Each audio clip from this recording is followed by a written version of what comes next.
Haleluya, haleluya,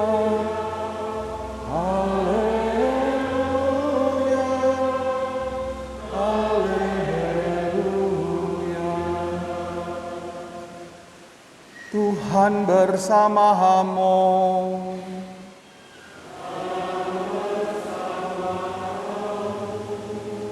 Inilah Injil suci menurut Lukas.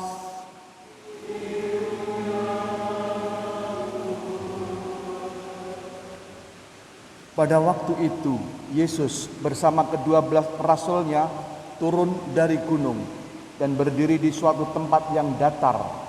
Di situ telah berkumpul banyak murid dan sejumlah besar orang yang datang dari seluruh Yudea, dari Yerusalem, dan dari daerah pantai Tirus dan Sidon.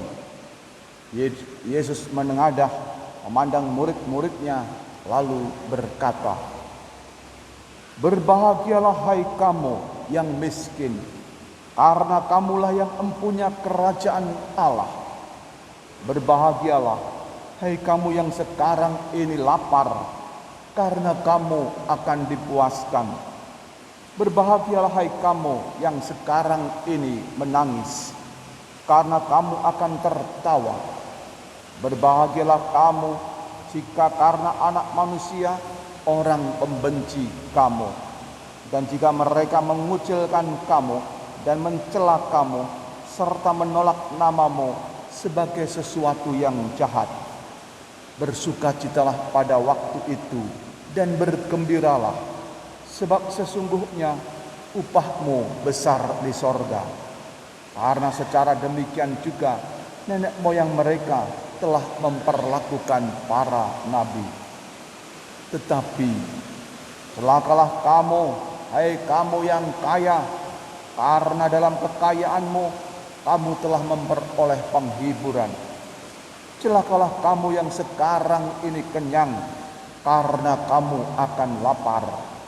Celakalah kamu yang sekarang ini tertawa, karena kamu akan berduka cita dan menangis. Celakalah kamu jika semua orang memuji kamu, karena secara demikian juga nenek moyang mereka telah memperlakukan nabi-nabi palsu."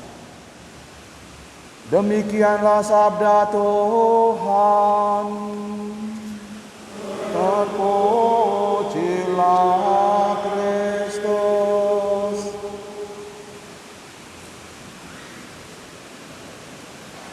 Bapak, Ibu, Saudara sekalian terkasih, selamat sore semuanya. Bagaimana kabarnya? Moga-moga Bapak Ibu tetap sehat, semangat meskipun sudah sore petang di akhir minggu ini. Bapak Ibu Saudara sekalian terkasih, kalau kita merenungkan 3 bacaan pada minggu ini, maka kita dapat menarik satu tema, yaitu kita mesti mengandalkan rahmat berkat kuasa Tuhan dan tidak mengandalkan kekuatan kita sendiri untuk menggapai keselamatan abadi. Itu yang menjadi tema permenungan kita pada minggu ini. Bapak Ibu, tema ini penting. Percaya akan rahmat berkat Tuhan. Bapak Ibu percaya tidak dengan rahmat berkat Tuhan itu? Percaya atau tidak? Yakin bahwa ada rahmat berkat Tuhan itu? Yakin? Meski tidak kelihatan. Nah, moga-moga Bapak Ibu percaya akan rahmat berkat Tuhan itu. Itu penting Bapak Ibu. Pentingnya apa? Karena banyak orang tidak mau percaya kepada Tuhan, tidak mau beragama, tidak mau beriman karena merasa rahmat berkat Tuhan itu hanya omong kosong, tidak nyata, tidak ada. Yang ada itu ya yang real-real, yang nyata ini. Rahmat berkat itu gak ada. Maka Bapak Ibu sebagai orang beriman, kita diajak untuk sungguh percaya rahmat berkat itu meskipun tidak kelihatan, nyata ada, dan itu yang menyelamatkan kita. Ya. Bapak Ibu, kalau zaman sekarang ini susah untuk menjelaskan, menerangkan supaya orang percaya akan rahmat berkat Allah itu sungguh ada. Kalau dulu ketika zaman Yesus ada, itu cukup mudah untuk menerangkan ternyata benar ada rahmat kuasa Allah dalam hidup ini. Karena apa? Pada zaman Yesus itu ada banyak mukjizat. Wah, karena ada banyak mukjizat, orang kemudian dengan mudah untuk percaya, oh benar ada rahmat kuasa Tuhan. Orang buta menjadi melek, melihat lagi, loh itu kan sesuatu yang luar biasa. Ini pasti bukan buatan manusia, ini di luar nalar kekuatan manusia. Ada orang tuli mendengar, ada orang lumpuh kemudian berjalan, dan bahkan ada orang mati dibangkitkan. Wah, itu sangat-sangat luar biasa dan belum pernah terjadi. Ada orang mati sudah bau, Lazarus itu bisa hidup kembali. Wah, itu kan orang kalau melihat itu, wah bener, ternyata rahmat kuasa Tuhan itu sungguh nyata ada. Nah, kalau zaman sekarang mau menerangkan bagaimana? Jarang sekali ada mukjizat-mukjizat yang istimewa itu. Tapi tetap masih ada Bapak Ibu. Entah orang sembuh dari penyakit dengan doa dan macam-macam. Tetap ada mukjizat Tuhan itu, tergantung iman kita. Nah, baik, itu yang pertama. Kita semua diajak untuk percaya rahmat berkat Tuhan itu nyata ada. Baik secara fisik kelihatan yang namanya kesehatan dan macam-macam, maupun yang tidak kelihatan, itu sungguh nyata ada. Yang kedua, Bapak Ibu, kalau menurut Bapak Ibu, siapakah yang berbahagia? Orang yang kaya atau orang yang miskin? Siapa yang berbahagia? Orang yang miskin atau orang yang kaya? Mana yang berbahagia? Orang kaya atau orang miskin? Mana yang berbahagia? Orang yang lapar atau orang yang kenyang? Mana? Orang yang kaya atau orang yang kenyang atau yang lapar? Orang yang kenyang yang berbahagia. Itu kalau pengalaman kita hari-hari seperti itu.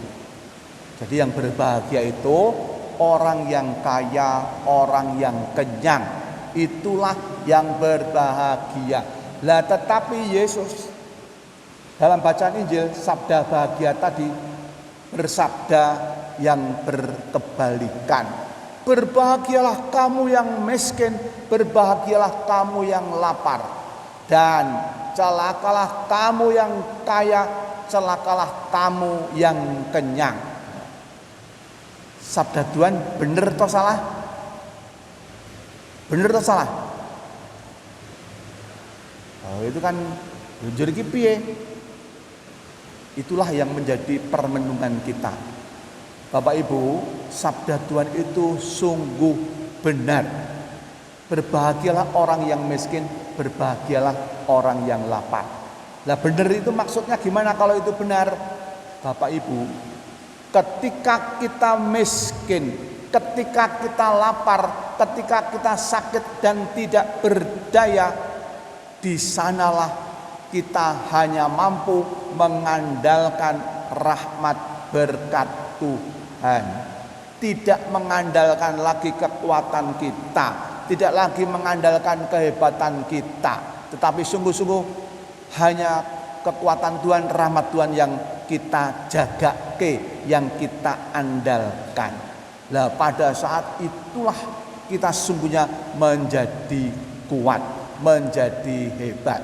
Nah, itulah rahasia kita memahami sabda bahagia tadi. Nah, sekali lagi, ketika kita miskin, ketika kita lapar, ketika kita sungguh tidak berdaya, di sanalah kita sering kali hanya mampu mengandalkan kuasa Tuhan. Dan pada saat kita mengandalkan kuasa Tuhan, disitulah letak kebahagiaan kita. Karena apa? Karena kalau kita mengandalkan kuasa rahmat Tuhan, kita pasti akan diselamatkan. Tetapi sebaliknya, ketika kita kaya, kenyang, hebat, merasa kuat, kita mengandalkan kekuatan diri kita dan kemudian melupakan Tuhan, tidak lagi percaya kepada Tuhan, di sanalah kita akan memasuki pintu kebinasaan. Nah, kalau kita mulai mengandalkan kekuatan diri kita sendiri. Nah, baik, itulah Bapak Ibu rahasia sabda bahagia. Kalau kita mau mengandalkan rahmat berkat Tuhan.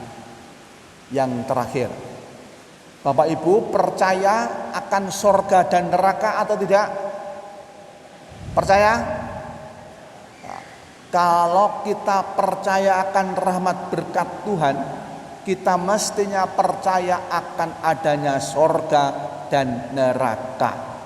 Kalau sampai kita tidak percaya sorga dan neraka, betapa malangnya kita, sialnya kita sebagai orang beriman, sebagai pengikut Yesus Kristus. Itulah yang dikatakan Santo Paulus pada bacaan yang kedua. Kita sungguh-sungguh orang yang paling celaka, paling sial. Karena apa? Wis direwangi ngerkoso mencari rahmat berkat Tuhan. Biarlah aku miskin, biarlah aku menderita, asal aku diberkati Tuhan. Ternyata tidak ada hidup abadi, ternyata tidak ada sorga. Itu kan wis ciloko mencit, wis direwangi ngerekoso, melarat, menderita, berkorban ini dan itu, yang diharapkan upahmu besar di sorga, ternyata sorga tidak ada. Itu kan menjadi orang yang paling malang, sial, celaka di dunia. Tetapi untunglah bahwa sungguh ada hidup mulia abadi. Buktinya apa? Karena Tuhan Yesus sendiri telah membuktikannya. Ia wafat namun bangkit mulia abadi. Oh, ternyata sungguh ada hidup mulia abadi. Oleh sebab itu kita boleh berharap, boleh berbahagia, boleh dengan yakin bahwa kita kalau senantiasa mengandalkan rahmat berkat Allah, kita akan hidup mulia abadi. Karena sekali lagi Bapak Ibu, yang terakhir ini mau digarisbawahi, hanya orang-orang yang senantiasa mengandalkan kuasa berkat rahmat Tuhan yang akan memasuki kerajaan Allah. Namun sebaliknya, orang-orang yang mengandalkan kekuatan-kekuatan dunia, mengandalkan kehebatan diri, mengandalkan kesehatannya, ia tidak akan masuk kerajaan sorga, tetapi akan binasa selama-lamanya. Marilah kita mohon, jangan sampai kita hanya mengandalkan kekuatan diri, tapi terus-menerus mengandalkan kuasa rahmat Tuhan itu.